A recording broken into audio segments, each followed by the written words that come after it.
ఎంతమంది రిలేషన్షిప్ లో ఉన్నారు? No one. అవునులే, ఈ మధ్య అమ్మాయిలకి అబ్బాయిలు నచ్చట్లేదు, ఎవరెవరినో పెళ్లి చేసుకుంటున్నారు. ఒక అబ్బాయి సిన్సియర్గా లవ్ చేశారు అనుకో, వెళ్ళి ప్రపోజ్ చేస్తే, Varshini I love you so much, నేను మహారాణిలా చూసుకుంటాను. అప్పుడు అమ్మాయి, I think you are not the right man for me, ఇలాంటి పులిహోర కబుర్లు అన్నీ చెప్తుంది. లాస్ట్ అగ్రగాన్ని పెళ్లి చేసుకుంటది. You are not the right man for me, are not even a man. మధ్య నేను స్టడీ చేసిన ప్రకారం అమ్మాయిలకి ఇద్దరే నచ్చుతున్నారు.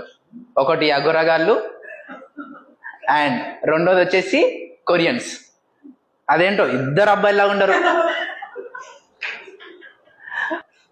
అండ్ ఇప్పుడు ఒక అబ్బాయిని రిజెక్ట్ చేశారనుకో, అతను వెళ్ళి అడుగుతాడు కదా, అతను కాదని వేరే వాడిని యాక్సెప్ట్ చేస్తే, నాలో లేనిది అతనిలో ఉన్నది ఒకటి చెప్పు. ఇప్పుడు క్వశ్చనే రాంగ్. వాళ్ళు రివర్స్ చెప్తున్నాడు, నీలో ఉన్నది వాళ్ళలో లేనిది, అదే మాకు కావాల్సింది.